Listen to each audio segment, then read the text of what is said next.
आप सबों का अध्याय 2 जिसका नाम है सत्ता में साझेदारी की कार्यप्रणाली, इसमें स्वागत है। लघु उत्तरीय प्रश्न और दीर्घ उत्तरीय प्रश्न को हम देखेंगे, इसको समझेंगे और बार बार वीडियो को देखेंगे। बार बार देखने से क्या होगा कि हमें चीज़ें कंप्लीट होती चली जाएगी। तो चलो इसको हम लोग क्या करते हैं, देखते हैं और समझते हैं। तो सबसे पहला प्रश्न देखते हैं हमारे पास क्या है। यहाँ पर तुम ध्यान से देखो, हमने क्या किया है, सत्ता में साझेदारी की बात कर रहे हैं।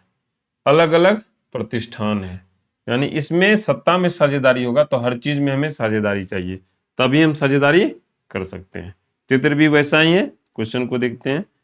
सबसे पहले हम लोग अति लघु उत्तरीय प्रश्न को बनाएंगे, फिर लघु उत्तरीय प्रश्न को बनाएंगे, उसके बाद दीर्घ उत्तरीय प्रश्न को बनाएंगे।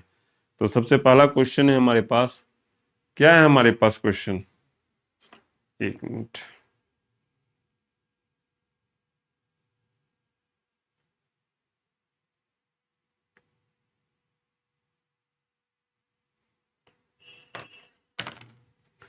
पहला क्वेश्चन है, संघ राज्य का अर्थ बताइए।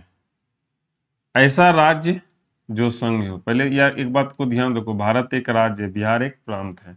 भारत एक राज्य और बिहार एक प्रांत है। कहता है राज्य जो है वो क्या है, एक संघ है, यानी कई राज्यों को मिला करके बना है।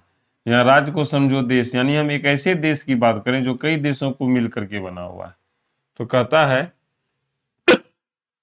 जब कई स्वतंत्र और खुद पर शासन करने वाले राज्य आपस में मिलकर एक नए देश का निर्माण करते हैं जिसमें वे अपनी कुछ शक्तियां साझा करते हैं, तो उसे हम संघ राज्य कहा जाता है। जैसे अमेरिका और ऑस्ट्रेलिया संघ राज्य है, समझते हैं।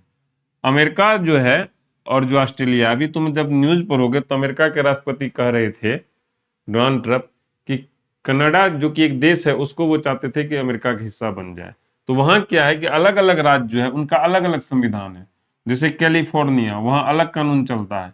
इन्होंने क्या किया, कुछ चीजों को साझा कर लिया, कुछ शक्तियों को, और काम सभी मिलकर के क्या हो जाते हैं, देश हो जाते हैं। तो वहां पर क्या है, सभी स्वतंत्र हैं और सब मिल गया है। तो यही हुआ संघ राज्य, यही क्या हुआ, संघ राज्य। क्लियर हो गया, आगे बढ़ते हैं। संघीय शासन की दो विशेषताएं बताएं। दूसरा क्वेश्चन है, दो विशेषता बताना है हमको। तो पहले तो हम लिख लेंगे संघीय शासन की दो विशेषताएं निम्न है। पहला क्या है, और यहाँ है दूसरा। कहता है पहला है, संघीय शासन में सत्ता दो हिस्सों में बांटी जाती है। कितने हिस्सों में बांटी जाती है, दो हिस्सों में बांटी जाती है। एक होता है केंद्रीय सरकार, जैसे अपना भारत सरकार जो है, जो केंद्र में बैठा हुआ है, और दूसरा है राज्य सरकार, जैसे अपना है बिहार सरकार। तो दो हिस्से में क्या हुआ, शासन बट गया, यही है संघीय शासन।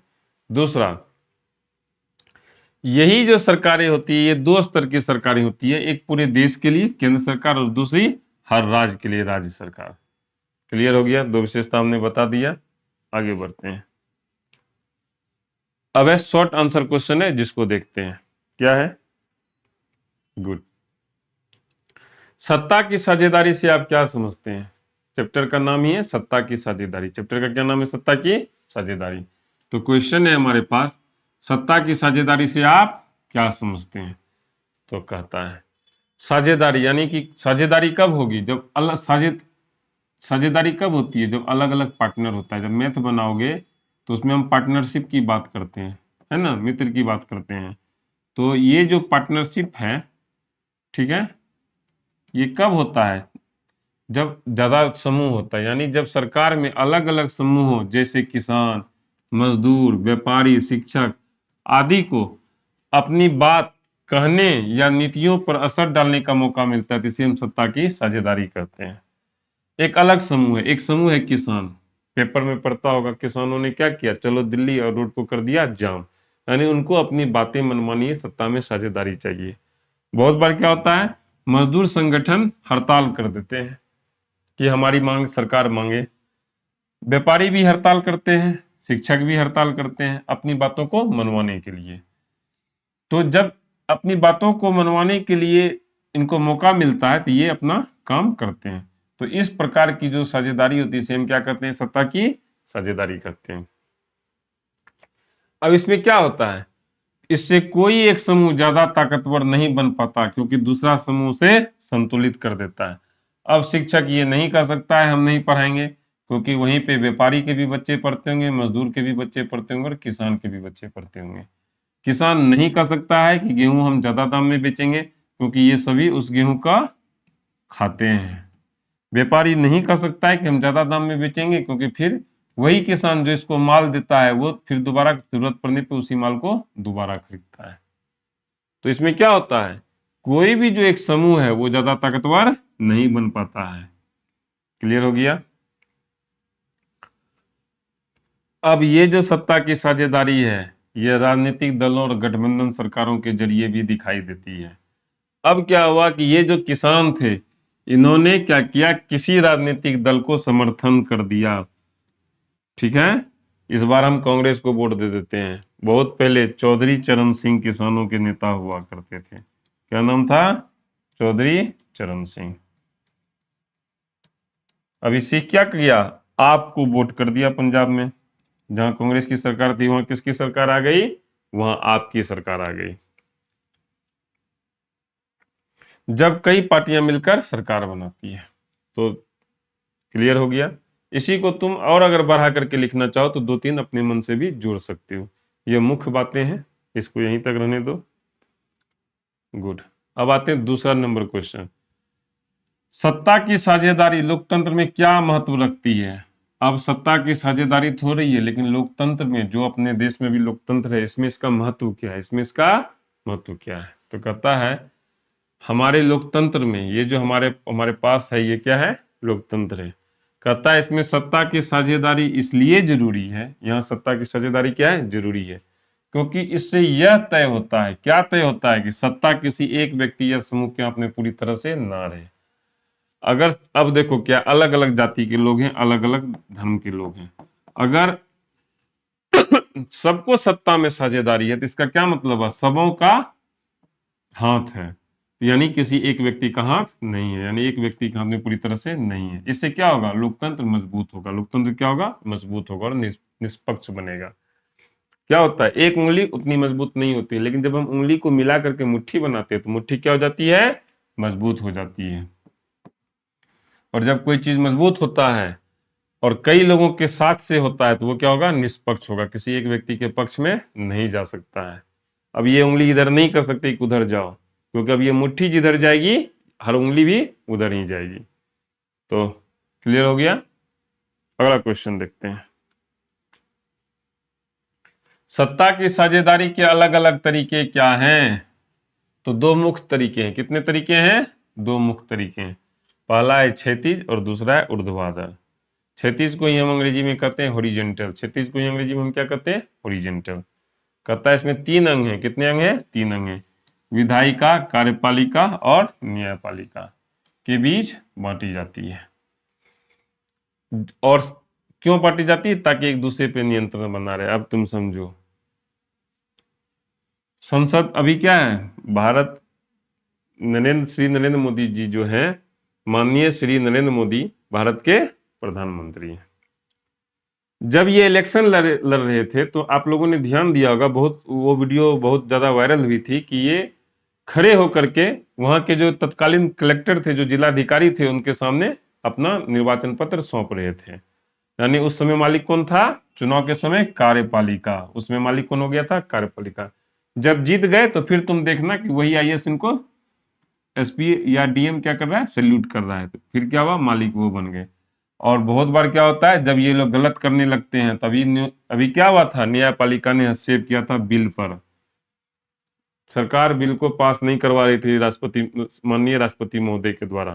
तो न्यायपालिका को बोला गया अगर आप 6 महीने के अंदर नहीं करते, ऐसा ही कुछ था, तो ये ऑटोमेटिक लॉ बन जाएगा। तो वहां पे फिर न्यायपालिका क्या करती है? हस्तक्षेप करती है।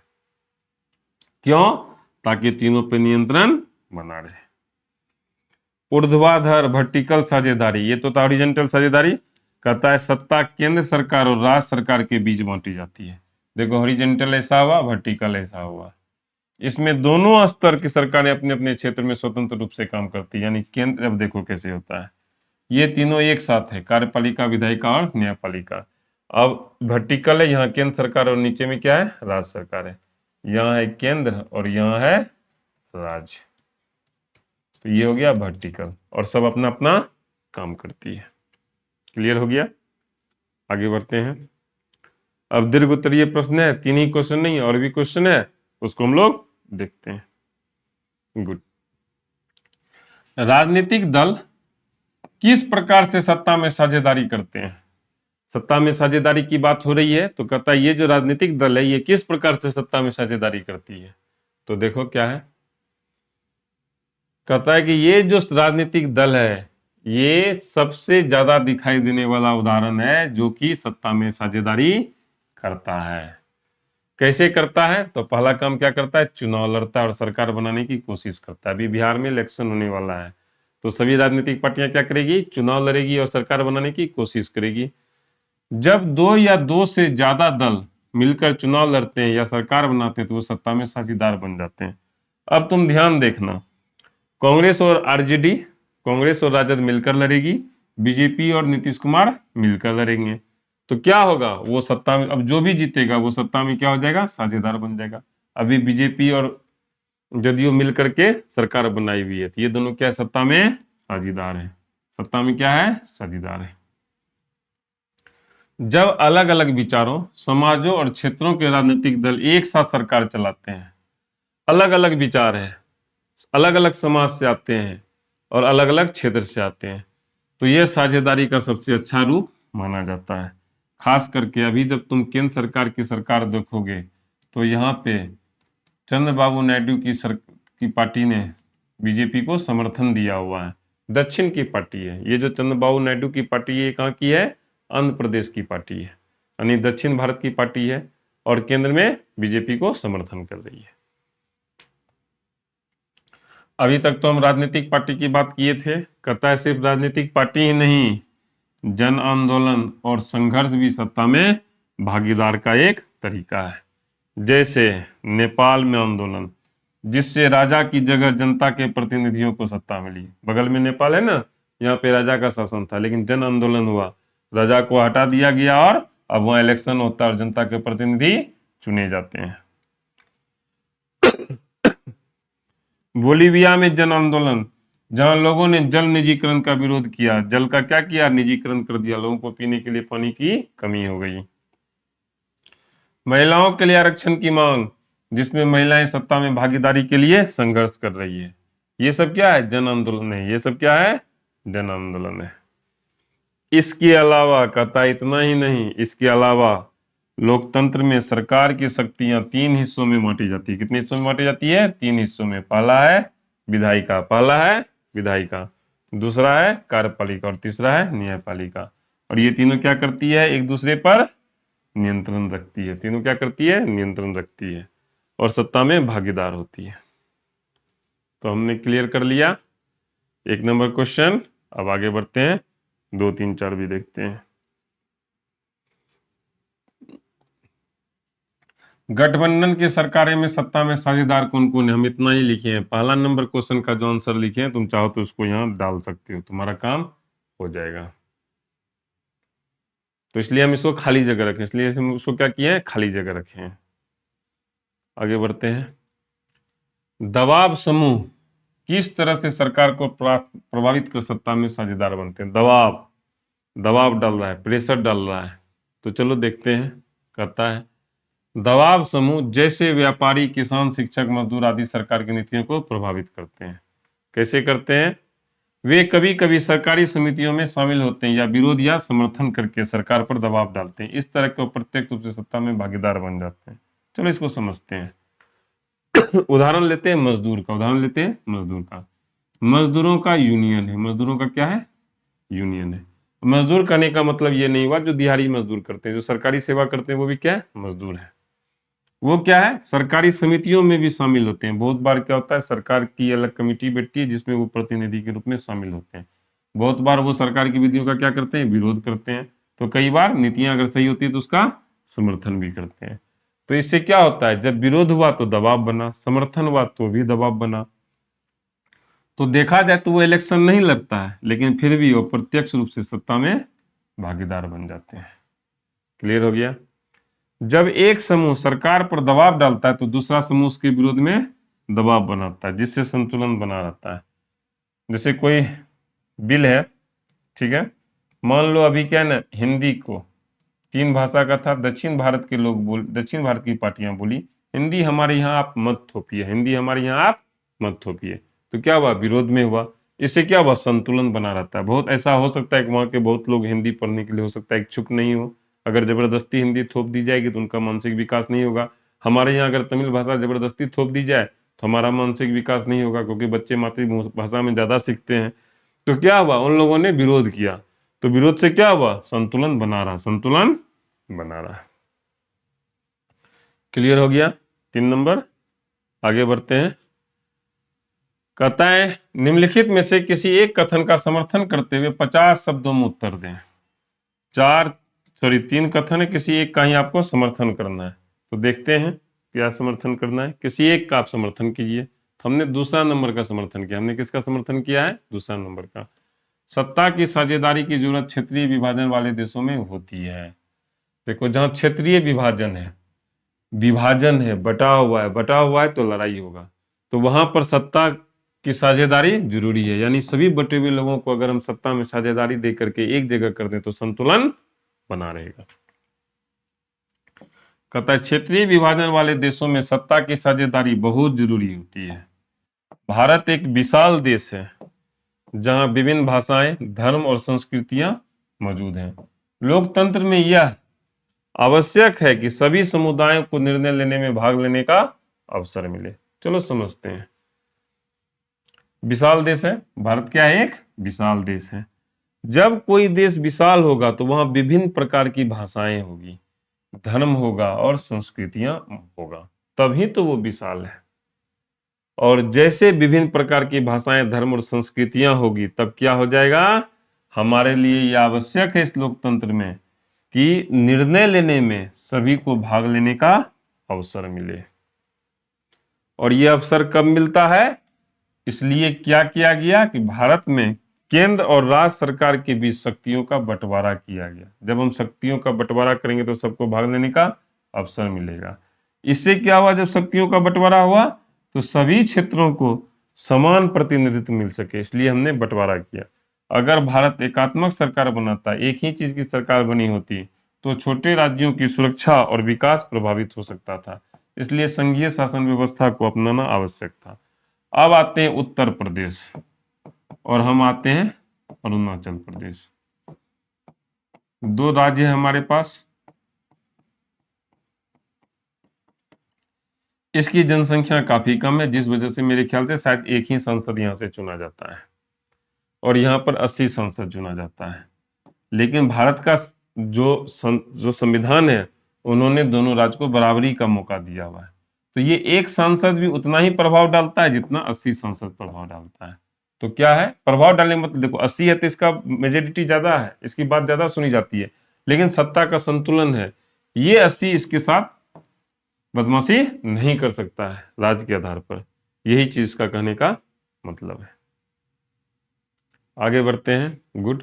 चौथा नंबर, संघीय शासन की विशेषताओं को वर्णन करें। ये जो हमारे यहाँ जो संघीय शासन है, इसका क्या कर रहा है, विशेषताओं का वर्णन करने के लिए कर रहा है।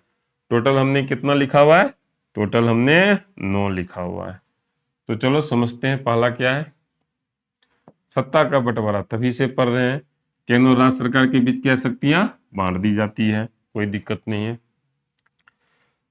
जब यही बात को दोबारा दूसरे शब्द में लिखें, 2 स्तर की सरकारें हैं, एक केंद्र सरकार में और दूसरा राज्य सरकार में। सरकार है, दोनों सरकार है, ये भी सरकार है, एक बड़ा सरकार है और दूसरा क्या है, छोटा सरकार है। सरकार है तो दोनों को स्वतंत्रता है, दोनों को क्या है, स्वतंत्रता है। दोनों सरकारें अपने अपने क्षेत्र में क्या है, स्वतंत्र रूप से काम करती है। एक ही नागरिक है, हम बिहार राज्य के नागरिक हैं, हम पर बिहार सरकार भी शासन करती है और भारत सरकार भी शासन करती है। क्लियर हो गया। दोहरी पहचान है, हम बिहार राज्य के प्रति भी वफादार हैं, यहाँ के देश के जो राज्य के जो कानून है उसको भी मानते हैं और जो देश के कानून है उसको भी मानते हैं। हमारे यहाँ लिखित संविधान है। अब क्या है कि जब अलग अलग सरकार है, यहीं पर एक सरकार राज्य की सरकार है और दूसरा केंद्र की सरकार है, अगर कोई बात लिखी हुई नहीं होगी तो विवाद हो जाएगा। इसलिए क्या किया गया, कानून को लिख दिया गया। संघीय व्यवस्था को चलाने के लिए एक साफ सुथरा लिखा हुआ संविधान है। अधिकारों की स्पष्टता है कि ठीक है, राज्य सरकार है तो तुमको ये अधिकार है, केंद्र सरकार है तो तुमको ये अधिकार है। यानी संविधान में केंद्र और राज्य दोनों के अधिकार क्या है, साफ साफ बता दिए गए हैं। संगीत और संविधान में बदलाव कठिन है। अब क्या किया गया ना कि अगर कोई बदलाव करना चाहता है, किसी तरह से जीत गया, इस बार 80 का 80 जीत गया, पूरा भारत का 545 में 545 जीत गया, 543 आ गया, ठीक है, तो क्या वो संविधान को बदल देगा? नहीं, संविधान के मूल नियम कभी नहीं बदले जा सकते हैं, ये काफी कठिन है। और सबसे बड़ी बात है कि अगर कुछ करता भी है तो हमारे यहाँ क्या है, स्वतंत्र न्यायपालिका है, ये देखती है कहीं किसी ने किसी के अधिकारों का अतिक्रमण तो नहीं कर लिया, और विवाद लेने पर फैसला देती है। बिहार में बूटा सिंह क्या थे, राज्यपाल थे, उन्होंने चुनी हुई विधानसभा को विघटित कर दिया गया था। हालांकि उसके बाद भी इलेक्शन हुए, लेकिन बाद में न्यायपालिका में उसकी सुनवाई हुई, इसने कहा कि इसने जो किया वो उसने गलत किया। तो क्लियर हो गया, हमने ये भी पढ़ लिया। अब हम लोग 5वें नंबर क्वेश्चन की ओर चलते हैं। अब हम लोग कहाँ चलते हैं, 5वें नंबर क्वेश्चन की ओर। कहता है केंद्र सरकार की स्थिति को स्पष्ट कीजिए। केंद्र सरकार की स्थिति को क्या कीजिए, स्पष्ट कीजिए। पहला चीज तो समझिए, ये जो हमारे पास केंद्र सरकार है, इसकी स्थिति क्या होती है, बहुत मजबूत होती है। इसकी स्थिति क्या होती है, बहुत मजबूत होती है। इसे हम इन तरीकों से समझ सकते हैं। पहला, संसद राज्य की सीमा या नाम में बदलाव कर सकती है। संसद राज्य की सीमा या नाम में बदलाव कर सकती है कि बिहार राज्य का सीमा या रहेगा। देखो, बिहार राज्य से ही झारखंड को बना करके अलग किया गया था। कहने का क्या मतलब हुआ कि राज्य की सीमा को बदलाव किया गया। पहले नाम था उड़ीसा, अब नाम है ओडिशा, यानी उसने क्या किया, नाम में बदलाव हुआ। लेकिन यह सब चीज करने से पहले जो राज्य की विधानसभा है, इससे राय लेना जरूरी होता है, राय लेना जरूरी होता है।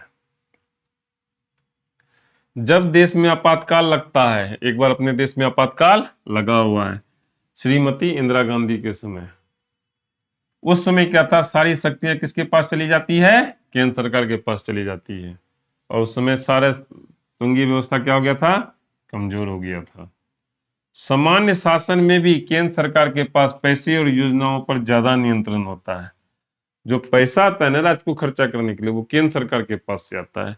तो जब पैसा केंद्र सरकार के पास से आता है, तो जो व्यक्ति तुमको पैसा देगा तो उसका नियंत्रण ज्यादा होगा। यहां तक कि ये जो योजना आयोग है, ये अब क्या है, नीति आयोग है। अब क्या, ये नीति आयोग है। किताब पहले लिखी गई है, इसलिए योजना आयोग लिखा हुआ है। ये जो नीति आयोग है, ये क्या करता है, संसाधनों की निगरानी भी करता है। राज्यपाल जो केंद्र सरकार द्वारा नियुक्त होता है, अब हर राज्य में क्या होता है, राज्यपाल होता है। ये किसके द्वारा नियुक्त होता है, केंद्र सरकार के द्वारा नियुक्त होता है। ये राज्य सरकार के बने कानूनों को राष्ट्रपति के पास भेज सकता है और राज्य सरकार को हटाने की सिफारिश भी कर सकता है। इसको इतना पावर है कि ये कह दे कि बिहार में अभी नीतीश जी हैं, इनको हटाया जाए। तब तो बूटा सिंह ने भी बूटा सिंह जो था वो बिहार का राज्यपाल था। उसने क्या किया, चुनाव हुए थे, अभी शपथ ग्रहण भी नहीं हुआ था, उसने क्या किया, उसको ही विघटित करने की सिफारिश की थी और उसका विघटन हो भी गया था। यहां तक कि अगर खास परिस्थिति पैदा हो जाए, केंद्र सरकार राज्य के अधिकार वाले विषयों पर भी कानून बना सकती है। धारा 370 को जो खत्म किया गया। अब जो प्रशासनिक अधिकारी है, केंद्र सरकार द्वारा चुने जाते हैं। आईएएस आईपीएस कहां से आते हैं, केंद्र सरकार के कर्मचारी होती है। राज्य सरकार उन्हें हटा सजा नहीं दे सकती है। देखो, उसको उस जगह से हटा कर दूसरी जगह दे सकती है, उसको नौकरी से नहीं हटा सकती है, ना ही सजा दे सकती है। उसके लिए उसको सरकार से परमिशन मांगना होगा, डीओपीटी से परमिशन आता है, उसके बाद ही इलेक्शन चलता है। इसलिए आईएएस आईपीएस को सजा देना भी मुश्किल होता है। तो हमने क्लियर कर लिया। हमने टोटल क्वेश्चन कितने पढ़ लिए, हमने 5 पढ़ लिए। आगे बढ़ते हैं 6 नंबर पे। कहाँ है हम लोग, 6 नंबर पे। केंद्र राज्य संबंधों पर एक टिप्पणी लिखिए। अब जो ये टिप्पणी है, इसको लिखना है, उस बात को भी तुम इसमें डाल सकते हो। क्या है, कहता है केंद्र और राज्य सरकारों के बीच कभी सहयोग होता है तो कभी तनाव भी होता है, कभी प्रेम और कभी झगड़ा, दोनों चीज होते रहता है। ठीक है, तो चलो देखते हैं। कहता है पहले जब हमारा देश आजाद हुआ ना तो उसमें एक ही पार्टी का राज था, केंद्र में भी कांग्रेस और राज्य में भी कांग्रेस। तो जब एक ही जगह दोनों जगह रहेगा, ठीक है, तो क्या होगा, टकराव दोनों में नहीं होगा क्योंकि एक ही पार्टी का आदमी है। लेकिन अब क्या हुआ, धीरे धीरे परिस्थितियां बदल गई, धीरे धीरे परिस्थितियां बदल गई। केंद्र और राज्यों में अलग अलग पार्टियों की सरकारें बनी। जब और केंद्र और राज्यों में अलग अलग पार्टियों की सरकार बनी तो क्या हुआ, ये जो राज्य में अलग पार्टी की सरकार थी, अभी जहां कांग्रेस शासित राज्य है हिमाचल प्रदेश, वो क्या करता है, केंद्र के फैसलों का विरोध करना शुरू कर दिया और कहा हमको ज्यादा अधिकार दीजिए, ज्यादा अधिकार दीजिए। अब क्या हुआ, केंद्र सरकार के पास पावर था चुनी हुई सरकार को हटाने का। तो 1980 में क्या हुआ, केंद्र ने क्या किया, जम्मू और आंध्र प्रदेश की चुनी हुई सरकारों को हटा दिया। लेकिन ये गलत था, आप चुनी हुई सरकार को नहीं हटा सकते हैं। राज्यपाल को कौन नियुक्त करती है, केंद्र नियुक्त करती है। इसलिए बहुत बार क्या होता है, राज्यपाल के फैसलों पर विवाद होता है। अब क्या हुआ, पहले एक ही पार्टी की सरकार होती थी, तो अब क्या हुआ, कई पार्टियों का गठबंधन सरकार बनने लगा। अब एक पार्टी की सरकार नहीं होती है, कई पार्टियां मिलकर क्या करती है, गठबंधन सरकार बनाती है। इससे क्या हुआ, केंद्र और राज्य मिलकर काम करने लगे। तो हमने क्लियर कर लिया 6 तक। अब हम लोग 7 नंबर पे आते हैं। ये क्वेश्चन नहीं है लेकिन ये क्वेश्चन कई बार पूछा गया है, इसलिए हमने इसको इसमें डाल दिया है। कहता है ग्राम पंचायत की व्यवस्था पर टिप्पणी लिखें। तो ग्राम पंचायत जो होता है ये क्या होता है, सबसे निचली स्तर की संस्था है। 7,000 लोगों की आबादी पे बनाई जाती है और 500 की आबादी पर एक वार्ड बनता है। ठीक है, हर वार्ड से क्या होगा, एक सदस्य चुना जाता है और पूरे पंचायत का क्या होता है, एक मुखिया होता है। पंचायत सेवक को सचिव कहा जाता है जो सरकारी कामकाज संभालता है। 3 हुआ, वार्ड हो गया, वार्ड सदस्य हो गया, मुखिया हो गया और पंचायत सेवक हो गया। अब देखो, अभी क्या है, ग्राम पंचायत में आरक्षण की व्यवस्था है। महिलाओं को 50% सीटें क्या है, आरक्षण है। इसके अलावा भी अनुसूचित जाति, जनजाति और पिछड़े वर्गों को क्या है, आरक्षण है। मुख्य कार्य क्या है, पंचायत के विकास के लिए योजना और बजट बनाना। सारा चीज हमने इसमें लिख दिया। अधिकार क्या क्या है, संपत्ति खरीदने बेचने, ये सब चीजें। तो इसको देख लो, उतार लो। 7 नंबर हो गया। 8 नंबर देखते हैं। अब है पंचायत समिति क्या है। हमने ग्राम पंचायत देखा, ग्राम पंचायत से ऊपर की चीज है पंचायत समिति। ये पंचायती राज की दूसरी या मध्यम स्तर की संस्था है। यह ग्राम पंचायत और जिला परिषद के बीच की कड़ी है। इससे ऊपर भी एक चीज है, वो क्या है, जिला परिषद। 5,000 लोगों पर एक पंचायत समिति सदस्य चुना जाता है जिसका प्रमुख क्या होता है, प्रमुख कहलाता है, जो मीटिंग बुलाता है और पंचायतों का निरीक्षण करता है। ये सब उसका क्या है, प्रमुख कार्य है। क्लियर हो गया। अब है जिला परिषद तथा उसके कार्यों का वर्णन कीजिए। सॉरी, यहाँ जिला परिषद, सॉरी नगर परिषद, इसको क्या कर दो, नगर परिषद कर दो। इसको उतार लेना। अब समाप्त हो गया। इस वीडियो में इतना ही रहने देते हैं, आगे हम फिर से दूसरा चैप्टर को पढ़ते हैं। तो इस वीडियो देखने के लिए धन्यवाद। ईश्वर आप लोगों को सफलता प्रदान करे। धन्यवाद।